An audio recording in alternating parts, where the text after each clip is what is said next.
we're working to connect a region of over 600 mil bridges between our lands.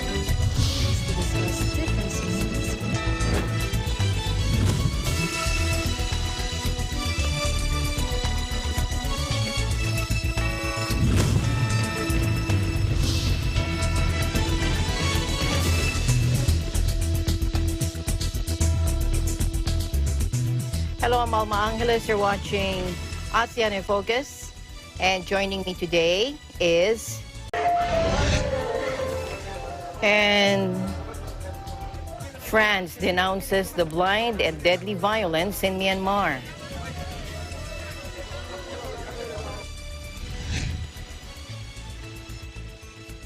On the program, His Excellency Ramon Bagatsing Jr., the Philippine Ambassador to the Republic of India.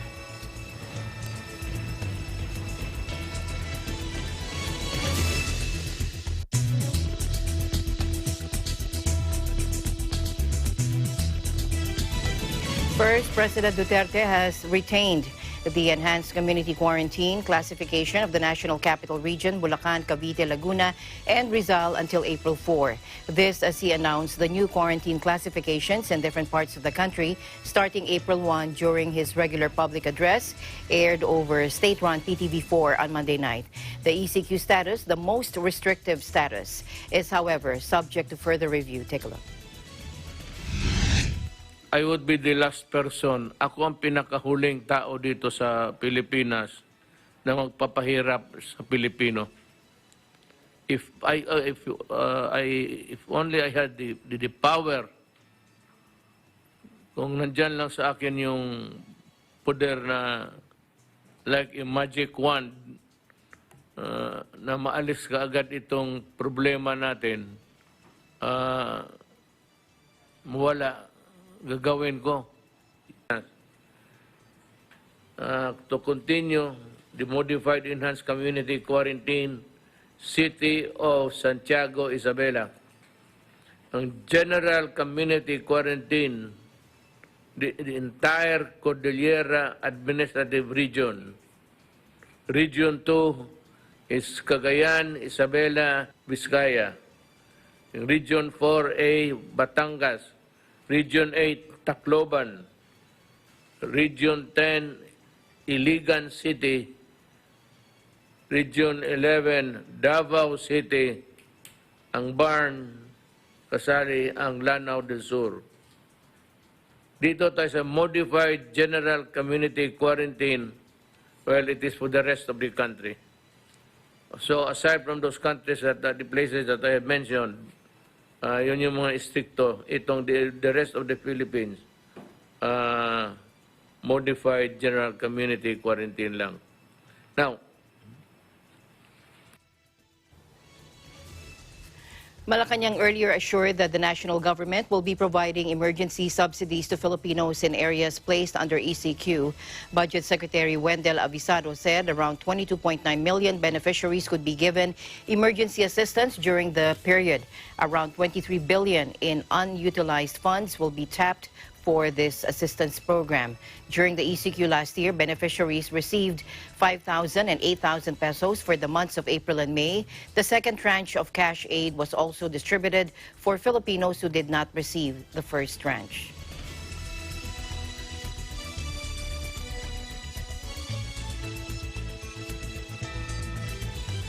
And now we would like to welcome on the program, honored to have His Excellency Ramon A. Bagatsing Jr., the Ambassador Extraordinaire and Plenipotentiary of the Republic of the Philippines to the Republic of India. Welcome to the program, Mr. Ambassador. Thank you very much, Alma, and a pleasant good afternoon to all of you there. Ambassador, how are you po? We would like to ask first, how is your condition over there in India? How are you po? Well, we're all okay so far. With the Filipino community, fortunately, wala po masyadong adverse effect ang virus dito sa mga kababayan natin. Mm-hmm. And mag-roll out na ang India for all other residents of India. So starting April 1, they will allow diplomats like me and the others to take the vaccine.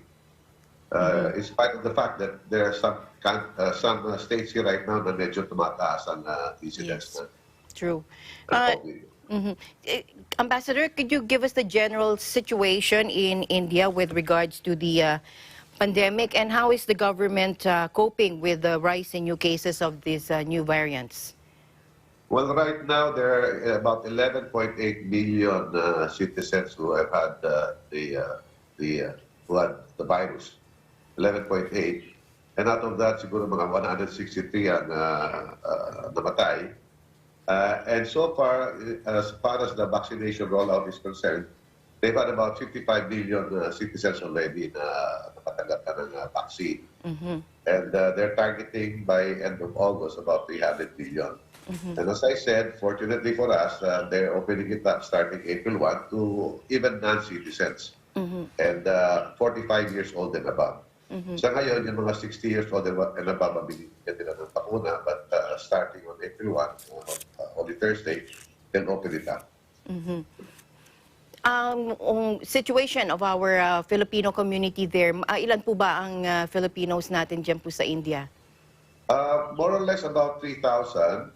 And most of them, 80% are housewives. Ito yung mga kababayan natin na napangasawa, mga Indians, no? Mostly what we call Middle East romances, or some of them internet or media.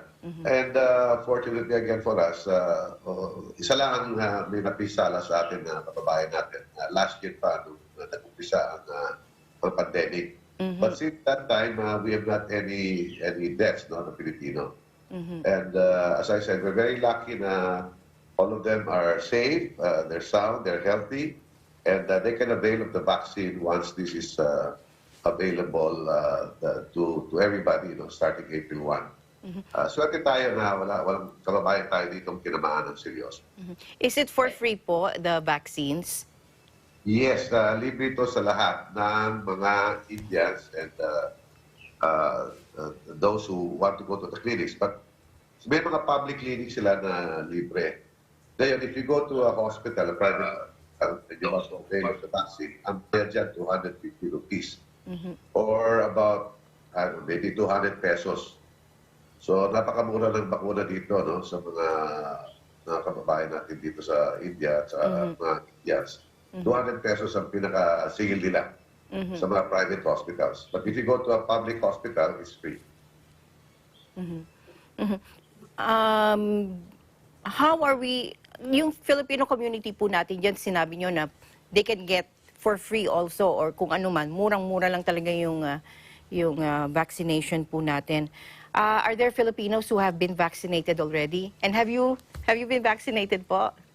I am scheduled to take mine this Friday, Good Friday. Okay, but dito sa embassy staff natin, may mga nakakuha doon ng vaccine last week. So yung mga above 60, they can go anytime. And as I said, yung mga Pilipino, they can go to a public hospital or public clinic and it's given for free. Yung pag pumunta ka sa private hospital or private clinic, you pay 250 rupees. So the embassy staff will be probably going this week with me.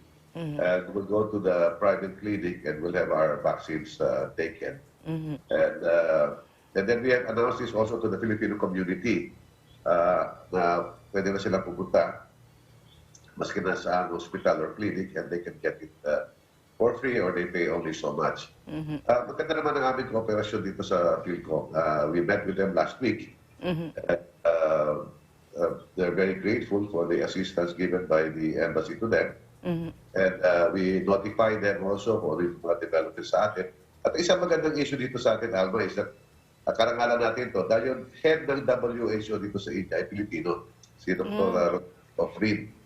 So, yung mga kinikwento niya sa amin, ano dapat gawin, ano hindi dapat gawin, Yes. ay nakaka-scoop tayo ang Filipino community dahil Pilipino nga ang head. No? Karangalan natin yan, di mo, buong India. Indeed. Yes, sir. Yeah, with 1.3 billion people at the vaccine capital of the world, Yes. Filipino. Kasi yung mga vaccines na pinamimigay sa buong mundo, India is the biggest vaccine capital of the world. Yes. India produces at least 50 to 60% of all the vaccines in the world. Yung Serum Institute of India, yan ang gumagawa ng AstraZeneca. They produce 60-70% of the vaccines. No? And yung para biotech, they're rolling out also their own local version sila.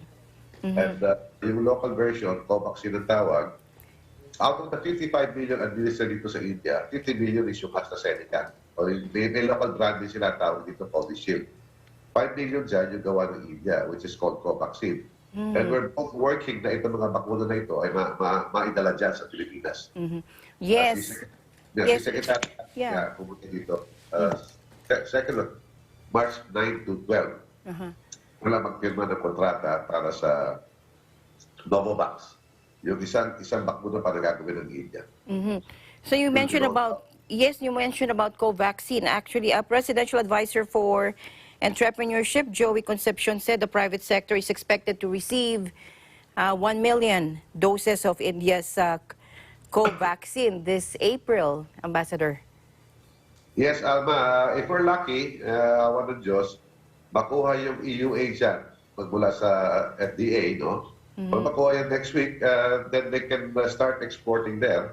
At ang ating nilalakad ngayon with the help of Joey Concepcion, as you mentioned, and Ambassador Comaran, yung Ambassador ng India sa Pilipinas, we're working on 8 million doses coming from Bharat Biotech.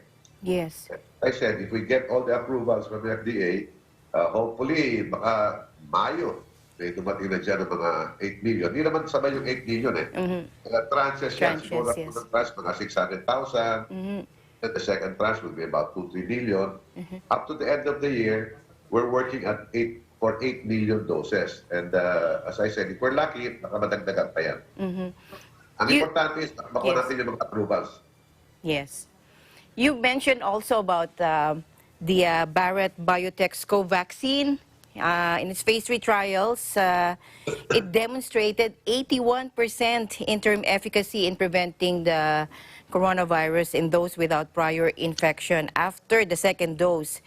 Actually, the price is still being negotiated. Can you tell us more about this exciting development that you mentioned, Ambassador?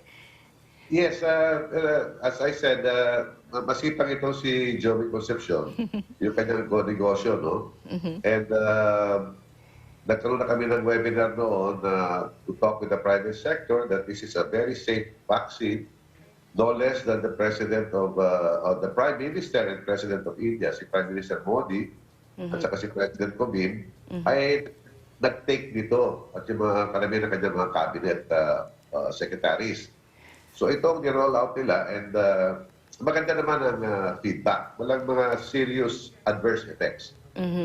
Kaya nga, ang dami pumipila ngayon na bansa na kunin yung vaccine. Kaya nakapila tayo. Ang importante, makadesisyon na tayo ngayon para mapadala at as soon as possible time.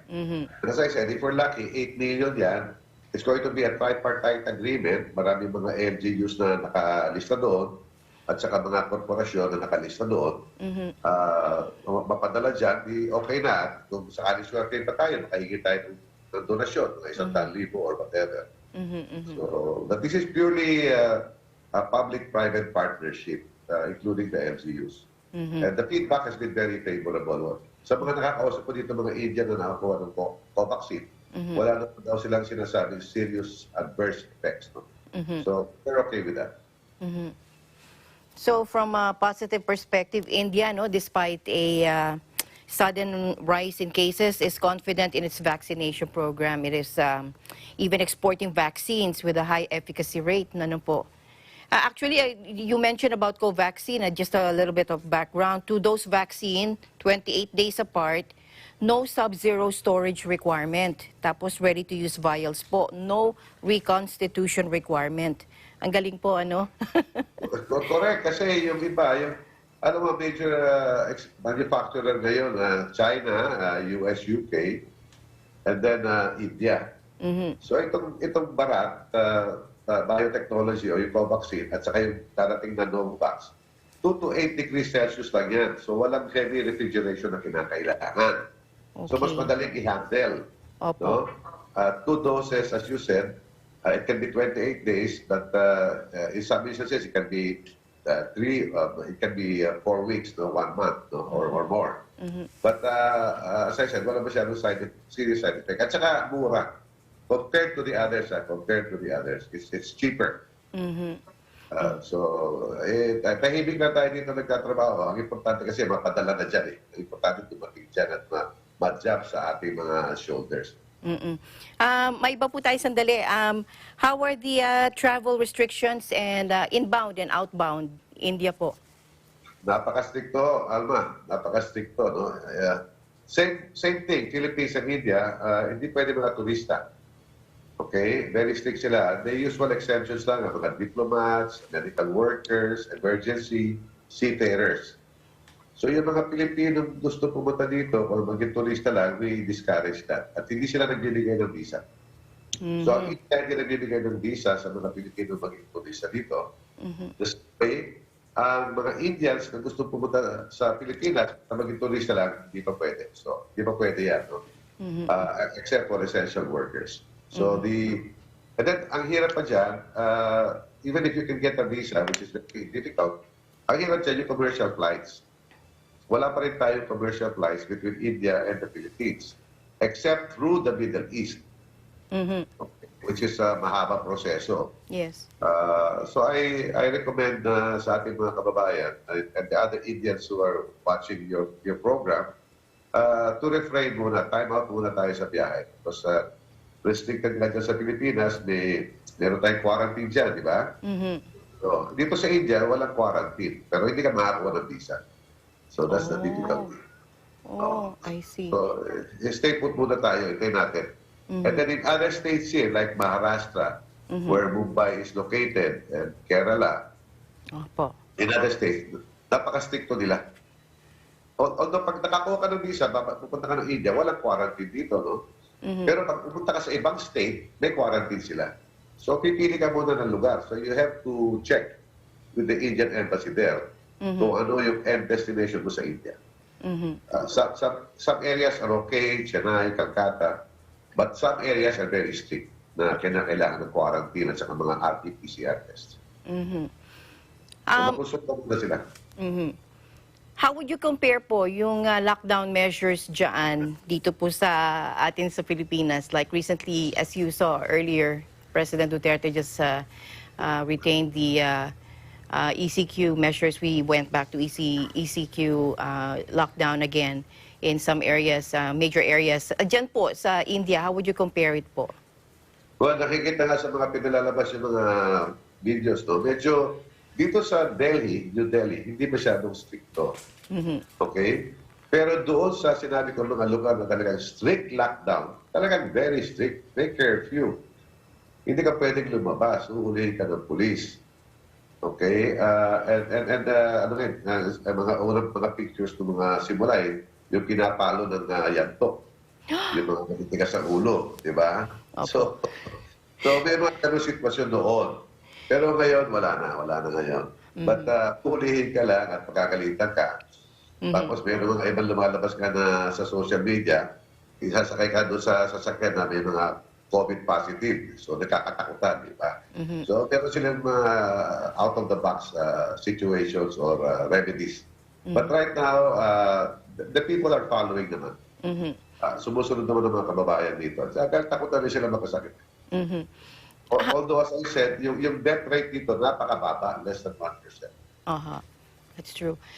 How is the work situation there in the embassy po? Kumusta po yung ating consular services po dyan? Apektado po ba? At ano po ba ang sitwasyon ng, how is your work situation? Is it work from home? 100%? 50% po? Depende sa mga advice. Kasi every 2 weeks or every week or every month nagbibigay ng advice ang local government dito. So sinusunod namin yon. So pag mababa ang sitwasyon, open kami every day. So yung mga kababayan natin na kailangan magpa-renew ng passport, mag-extend ng passport, okay yun. We're open 24/7. That is regular office hours. Pag sinabing stricto, lockdown, work from home kami lahat. But we make it a point that we tell our kababayans and anybody to just email us and we answer all the emails. And then we give the schedules kung kailan sila pwede pupunta dito sa embassy. And so far naman, it has been working quite well. Sa akin naman, walang problema dito dahil dito ako nakatira sa compound. So, 24/7 ako. So, walang work from home. Kasi ang work from home, katabi ko yung embassy. Yes. So, parati po kabukas tayo. Okay, Ambassador, mabalik po tayo sa travel. Meron lang po akong itatanong. In August, there were special flights between India and the Philippines. And meron po bang ibang na-arrange na ganitong flights? If ever, what are the essential reasons for travel po? Well, we were able to lobby with the Indian government na tawag na dyan yung Bande Bharat Mission. Kasi nung umpisa ng pandemic, May, June, July last year, ang daming standard na Pilipino dito na umuwi sa atin and vice versa. Opo. Mas maraming Indians na na-standard dyan. Maraming Indian students dyan eh. Opo. Okay? So we were able to lobby with the Air India, yung airlines ng Indian government. So nagkaroon sila ng Bande Bharat Mission, and with that, we were able to repatriate more than 1,000 Filipinos, no? From here, going to Manila, plus yung mga ibang chartered flights na nakuha ko sa ibang Indigo or SpiceJet. So marami tayong Pilipino na pauwi sa Pilipinas at vice versa, marami din mga Indians na nakauwi dito. Ngayon, tinigil nila yan because of this spike nga. With the last flight we had was, I think, first week of February this year. Tapos doon natigil na. So we would have chartered flights. May mga Filipino Indians dyan na nakausap ng ibang travel agency at saka Indigo. And they were able to arrange chartered flights. But tinigil yan itong February tapos na-cancel nga yung mga scheduled flights this March. So we hope that when the situation improves, kasi nag-order ang Indian government na no commercial flights unless you get an exemption from their Ministry of Aviation, Civil Aviation. And they gave they gave the period of April 31 or 30. So tapusin natin itong April and then hopefully we will be able to organize again chartered flights. Alright, maraming salamat po for your time, Ambassador. Baka meron ho kayong huling mensahe sa mga nanonood po sa inyo ngayon. Well, ang importante, Alma, is all of us, whether you're in India or in the Philippines, stay safe. If there is any vaccine available, do take it right away. Huwag na natin hintayin na may mangyari pa. And mag-ingat lang po tayo dahil delikado po ang sitwasyon both in India and the Philippines. At maraming salamat sa pagkakataon na ibinigay niyo sa akin ngayon para makaadoob ang palad ng ating mga kababayan at sana makarating sa mga kababayan natin dyan. Kung meron silang mga kaibigan, kamag-anak sa India, just get in touch with me and we will do whatever we can to help them. Maraming salamat sa iyo, Alma. At good afternoon. Thank you very much. His Excellency Ramon Bagatsing Jr., the Philippine Ambassador to India. Thank you very much for your time on behalf of Eagle Broadcasting Corporation. Maraming salamat po.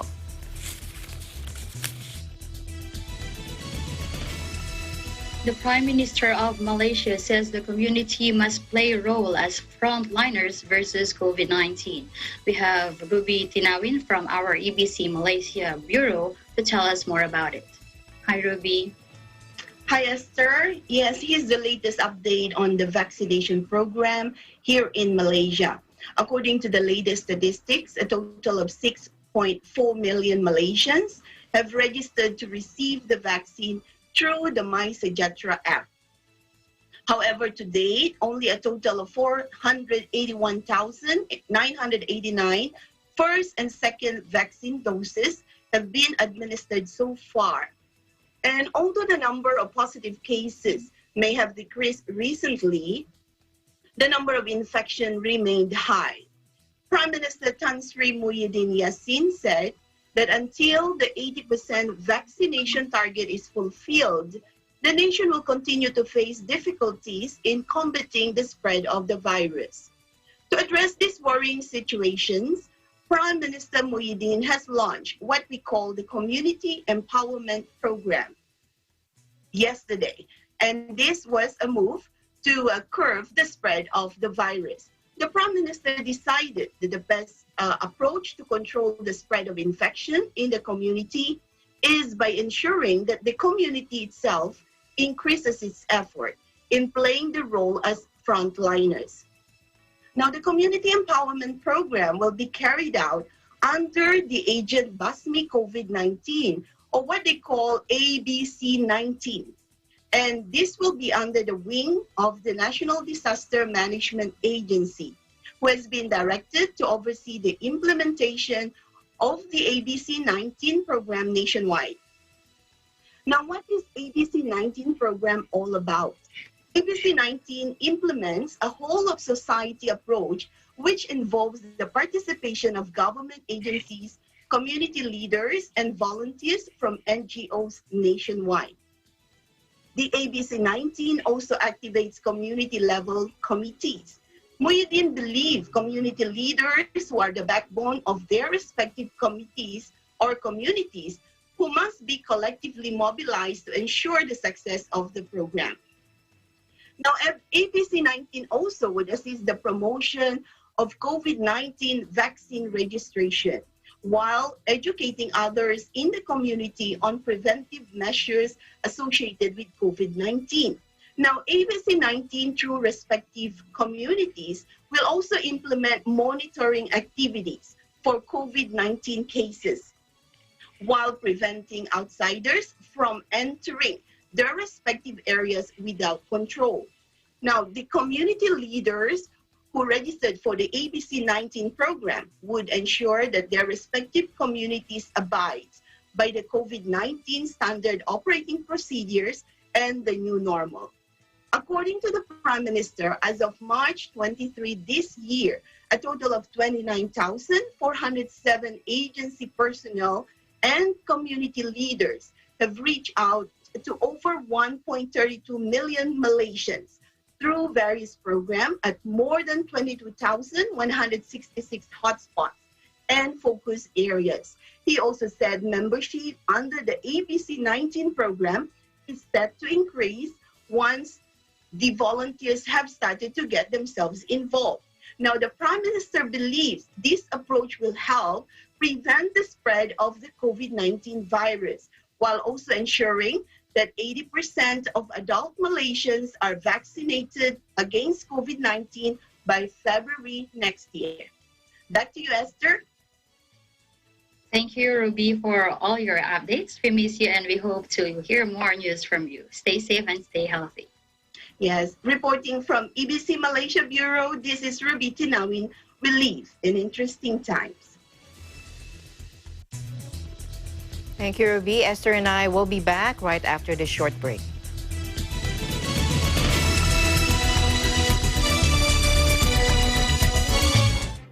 Events happen around us all the time, in our community, in our country, around the world.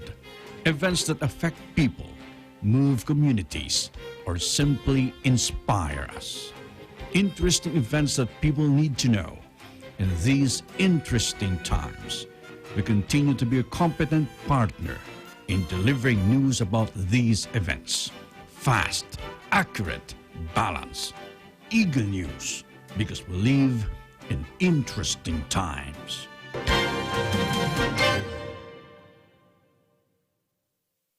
This 2021 ang babago sa inyong kapagkainan dahil may kantahan, kainan at katatawanan. Roll into one! Ito ang It's Singing Time! Lunes hanggang Biyernes, Alas 8 ng gabi, only here at Net 25!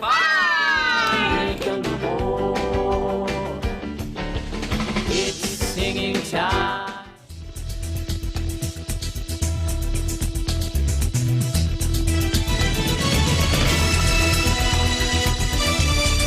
Welcome back to the program. In Cambodia, the country aims to provide 1 million COVID-19 vaccine doses in a month. To tell us more about it, we have Crystal Ann Ballesteros from our EBC Cambodia Bureau. Hi, Crystal. Hi, Esther. Good afternoon, and to all our online viewers. You're right. Cambodia's Prime Minister Hun Sen said on Monday that the Southeast Asian nation has set a goal of providing 1 million shots of the COVID-19 vaccine to its citizens per month. He said in a voice message that their aim is to give at least 1 million doses a month because more purchased and donated vaccines will be subsequently arriving in the country. The Prime Minister said doctors will be dispatched by the central authorities to assist in the vaccine rollout carried out in different areas of the country in order to speed up the inoculation drive. The move came after a new batch of Sinovac COVID-19 vaccines that Cambodia bought from China's pharmaceutical company, Sinovac Biotech, arrived in the kingdom on Friday. Cambodia also launched a COVID-19 vaccination drive on February 10. As of Sunday, more than 383,400 people in priority groups had received vaccines against the coronavirus. Hun Sen also said that the kingdom has planned to inoculate at least 10 million of its 16 million population. The country has officially reported a total of 2,378 confirmed cases of COVID-19 with 10 deaths and 1,176 recoveries. That's a short update. Esther, back to you. Thank you, Crystal, for all your updates. Stay safe and stay healthy. Likewise, reporting live here in Phnom Penh, Cambodia, I am Crystal Ann Ballesteros, and we live in interesting times. And let's now go to Indonesia, where the beautiful island of Bali is about to open to foreign tourists. Here's December Paras to give us an update. December. Thank you, Alma. The government is planning to vaccinate most of the residents in Bali, Indonesia for the next 2 months and open the islands for foreign tourists by July. This is to build up its economy, the coordinating Minister of Economic Affairs, Luhut Binsar Panjaitan, said in a statement on Friday. The tourism-based economy in Bali was worse than any province in Indonesia. The island was one of the worst hit by COVID-19 pandemic, which devastated the province's economic output. Today, Indonesia still prohibits foreigners from entering, with few exceptions for those who are holding diplomatic visas. Limited stay permits as well as residence permit cards can enter the country. Luhut said this regulation is being evaluated as the government is mulling to vaccinate 1.8 million to 2 million people from April to May and expects to achieve herd immunity by July. Bali Governor Wayan Koster asked for the central government's support for the vaccination program and expects that out of Bali's 4.5 million population, there will be 2.5 million who will be vaccinated. Officials anticipate that countries with vaccinations will recover faster and encourage the growth of the tourism sector. Wayan hopes that this will help get them ready to welcome foreign tourists by July and the tourism region will improve once again. Back to you, Alma. Thank you very much for your update, December. Looking forward to more updates coming from you there in Indonesia. Stay safe. Take care. Likewise, Ms. Alma, reporting from Jakarta, Indonesia. This is December Paras. We live in interesting times. The first batch of COVID-19 vaccines has been filled in Malaysia. Here's Alfred Balmas reporting from EBC Kuala Lumpur. Hi, Alfred. Hi, Esther, and all the viewers. In response to Malaysia's government effort to speed up the country's vaccination program against the COVID-19 virus, a local pharmaceutical group is all set to complete the production process of the CoronaVac vaccine, also known as the Sinovac vaccine for local use. The partnership between Parmaniaga VHD and the Sinovac vaccine developer Beijing-based biopharmaceutical company Sinovac Biotech Limited was an effort to lower the cost of vaccine and ease the logistic of distributing it. Approximately 14 million doses of the vaccine's active ingredients are set to make their way to the country for the final fill and finish process before they are ready to be distributed nationwide. A sum of 12 million doses have already been booked by the government, while the remaining 2 million will likely be made available for sale to companies and individuals. According to Parmaniaga Head of Manufacturing Muhammad Zaharuddin Othman, the entire fill and finish product which starts from producing the vaccine to process, validation, batch, and sampling took about 4.5 days to complete. Saharuddin added the first batch of 200 liters, which is equivalent to about 3,000 doses, have already been filled in the vials and kept aside for the monitoring. The generated data from this process has to be submitted to the National Pharmaceutical Regulatory Agency for their approval. After the appropriate surveillance period, the vaccine from this batch will be tested to ensure that they are still stable and able to work as expected. This is to ensure that the fill and finish product does not affect the effectiveness of the vaccine. Once approval is received from NPRA, Parmaniaga can move full steam ahead in completing the production of Sinovac COVID-19 vaccine for Malaysia. Saharuddin estimates that once commercial production starts, the plant will be able to complete around 80,000 vials per day, easily hitting the targeted 2 million doses per month. Saharuddin said the fill and finish process for the first batch of Sinovac vaccines went off fairly smoothly. The Parmaniaga team is confident in handling future batches and are grateful to be able to learn and gain better understanding of vaccine development and manufacturing through this partnership. Back to you, Esther. Thank you, Alfred, for all your updates. We hope to hear more from you on our next episodes. Stay safe and stay healthy. Reporting from Kuala Lumpur, Malaysia, this is Alfred Balmes. We live in interesting times. President Duterte on Monday said he has ordered vaccine czar Carlito Galvez Jr. to sign any document that will allow the private sector to import COVID-19 vaccines. Let's listen in.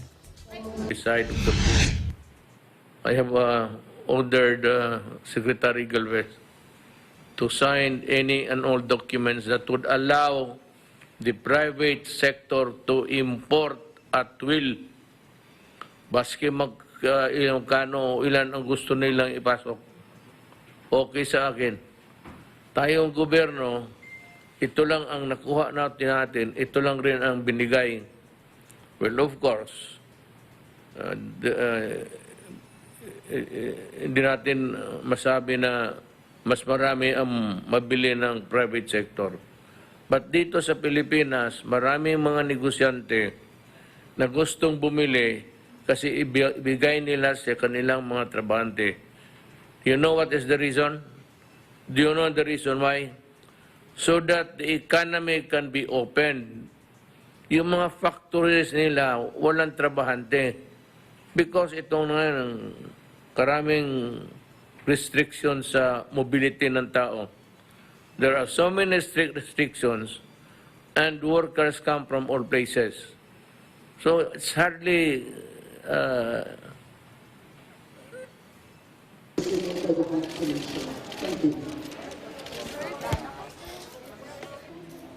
Last week, the president described as illegal for private companies to be free from liability for possible adverse effects of COVID-19 vaccines procured under the tripartite agreements. He said the government cannot guarantee, much less give you an immune status, that you are freed of any and all liability. He said, I think we cannot even do that, even if we wanted to. The assumption of liability, he said in a public address last March 22.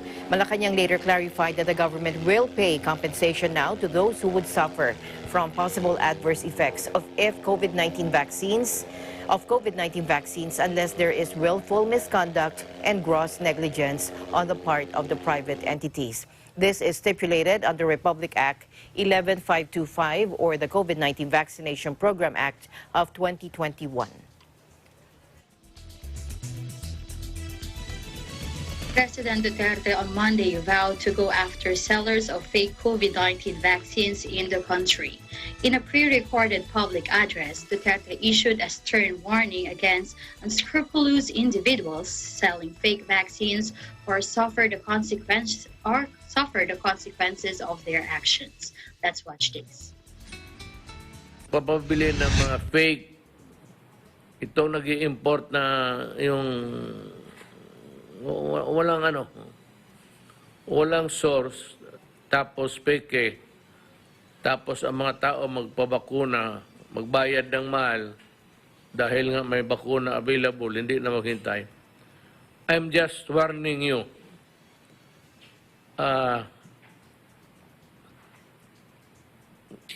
Wag kayong magkamali dito na hirap na ang Pilipino tapos dagdagan mo ng ganitong pamaraan.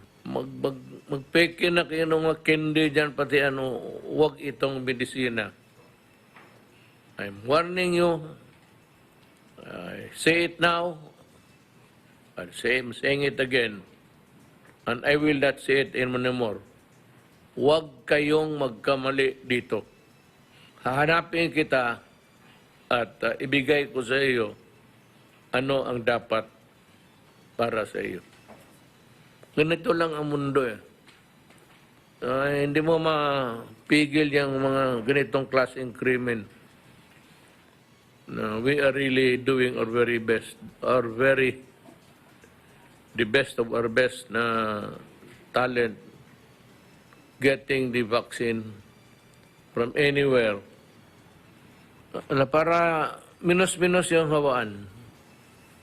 Na intindihin ninyo itong mabuti mga kababayan ko. Pag hindi ito na natin, we have to understand government, allow a certain, bigyan mo kami konting medyo stretch your patience and understanding. We're doing our best. We are not a vaccine-producing country. Wala tayong expertise, wala tayong knowledge, medical, scientific knowledge. So naghihintay tayo. On Monday afternoon, Duterte welcomed the arrival of 1 million doses of the CoronaVac COVID-19 vaccine purchased by the government from Chinese drug maker Sinovac Biotech. A total of 700 million peso was spent by the government for the purchase of 1 million doses of CoronaVac. In total, the government intends to buy 25 million doses of CoronaVac. The previous two shipments of CoronaVac, totaling to 1 million doses, were donations from the Chinese government. The bulk of vaccine doses from various brands are expected to arrive by the second quarter of the year. President of the Philippines. The government aims to inoculate 50 million to 70 million Filipinos nationwide, but it is not making inoculations against COVID-19 mandatory. Ladies and gentlemen, that concludes our program. Mourners and protesters took to the streets after the country suffered its deadliest weekend. Since the February 1 military coup, funerals are being held for some of the more than 100 victims who were killed by soldiers and police. Take a look.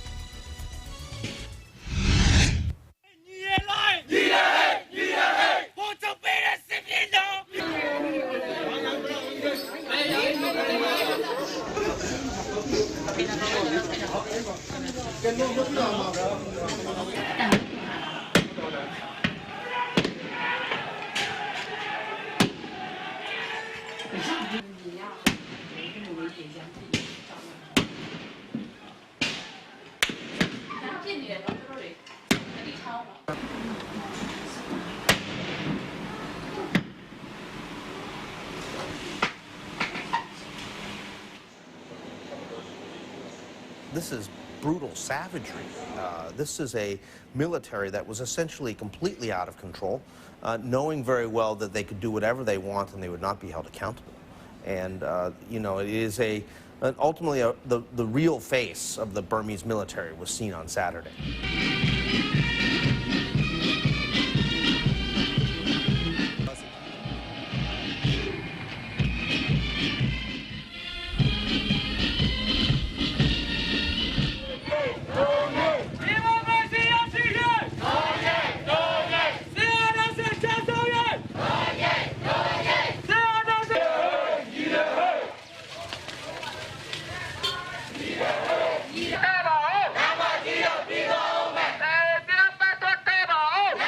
My sense is that we're into this for the long haul. I mean, the people of Myanmar are not going to step back.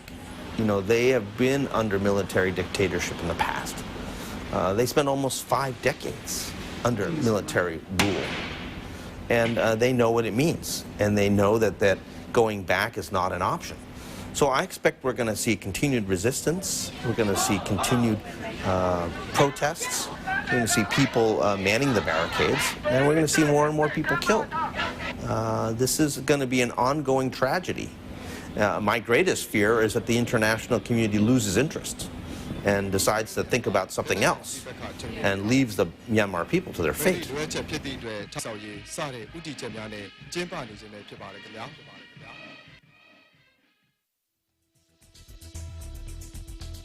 More than 500 people have been killed in the Myanmar junta's brutal crackdown on protests against its coup to oust civilian leader Aung San Suu Kyi, a local monitoring group said Tuesday. State rallies across Myanmar by unarmed protesters have been met with tear gas, rubber bullets, and live rounds. The Assistance Association for Political Prisoners, or AAPP, said it had confirmed a total of 510 civilian deaths, but warned the true toll was probably significantly higher. UN Secretary General Duterte urged Myanmar authorities to undertake a serious democratic transition.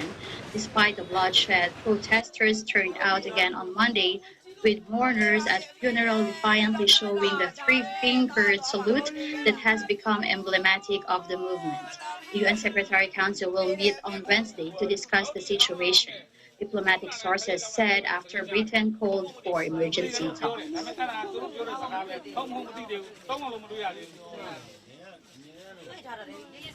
Meanwhile, Washington suspended a trade pact with Myanmar, and UN Chief Antonio Guterres called for a united global front to put pressure on the junta after more than 100 protesters were killed in a bloody weekend of violence.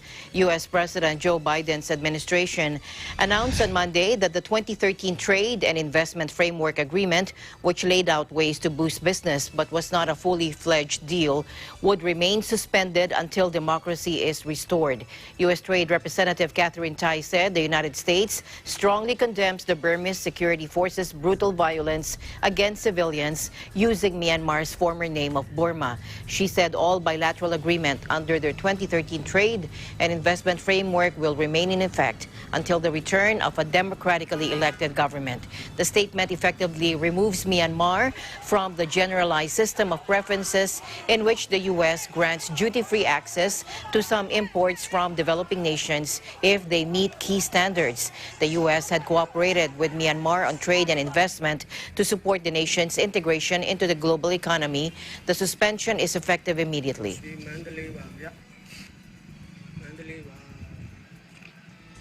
In other news, around 200 Karen people who fled to Thailand when Myanmar army bombed their village are forced to return to their country by Thai soldiers, according to NGO Karen Women Organization. An estimated 3,000 people fled through the jungle to seek safety across the border in Thailand Sunday following targeted aerial assaults in eastern Myanmar's Karen state, the Karen Women's Organization civil society group said. However, around 2,000 people were pushed back as they approached the Thai border, local media said Monday. A spokesman for the Thai Ministry of Foreign Affairs denied this. According to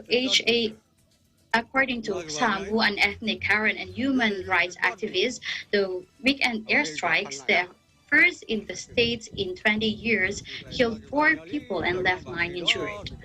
The airstrikes targeted the Karen National Union, or KNU, one of the country's largest non-state armed groups.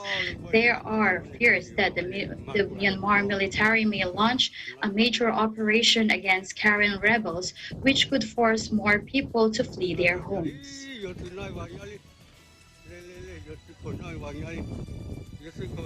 Meanwhile, Thailand is bracing for a fresh influx of methamphetamine following the coup in neighboring Myanmar.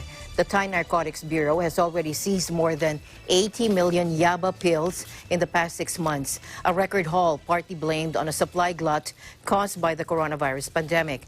But now the UN warns of an even bigger deluge as Myanmar's legal economy tanks following weeks of nationwide unrest and strike action following the takeover of the military. Take a look.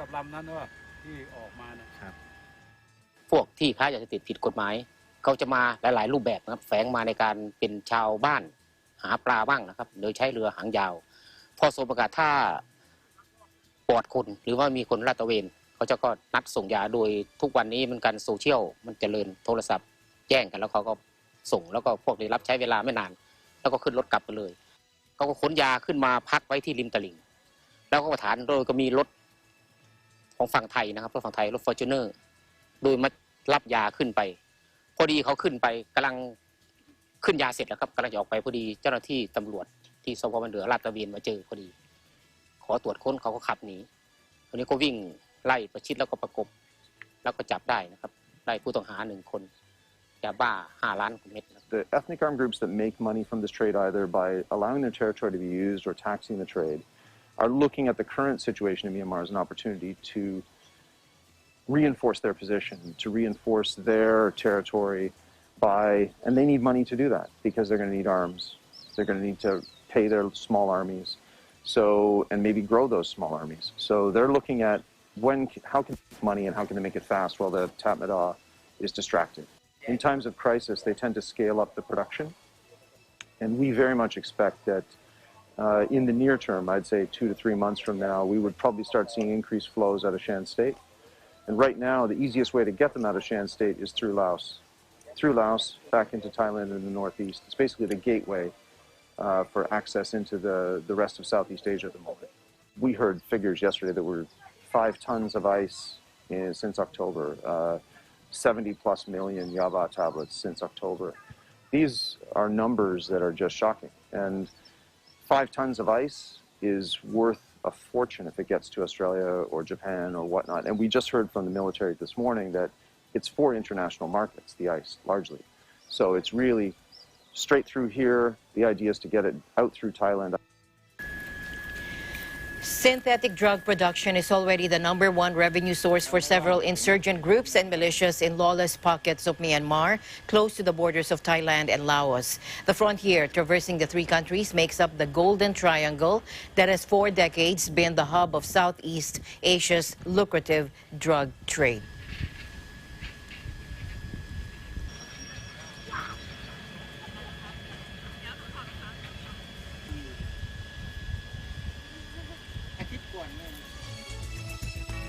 Finally, in our news, Google and Facebook have unveiled plans for 2 new undersea data cables linking North America and the Asia-Pacific region, weeks after halting one destined for Hong Kong. Facebook said on Sunday it would be investigating with partners on subsea cables known as ECHO and Bifrost to connect Singapore, Indonesia, North America, which would increase overall trans-Pacific capacity by 70%. Around the world, the COVID-19 pandemic has increased the need for reliable internet access, Facebook said on its engineering blog on Sunday. ECHO and Bifrost will support further growth for hundreds of millions of people and millions of businesses. Google indicated Monday it would participate in ECHO cable, which would run from Eureka, California to Singapore with a stopover in Guam and a future connection to Indonesia. Google Cloud Vice President Vikash Kohli said ECHO will be first ever cable to directly connect the U.S. to Singapore with direct fiber pairs over an express route. Earlier this month, 2 firms halted efforts on a planned undersea cable that could have connected California and Hong Kong due to tensions between United States and China. In the new cable projects, Facebook said it was working with partners such as Indonesian companies Telin and XL Axiata and Singapore-based Keppel.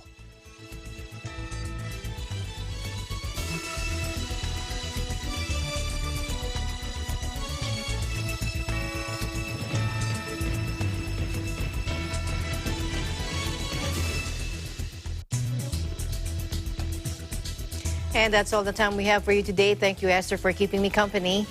Take care always. Thanks, Alma. And that's for today's broadcast. Thank you for staying with us. From EBC Thailand Bureau, this is Esther Adanga, and we live in interesting times. And we'll see you back tomorrow. I'm Alma Angeles. We live in interesting times.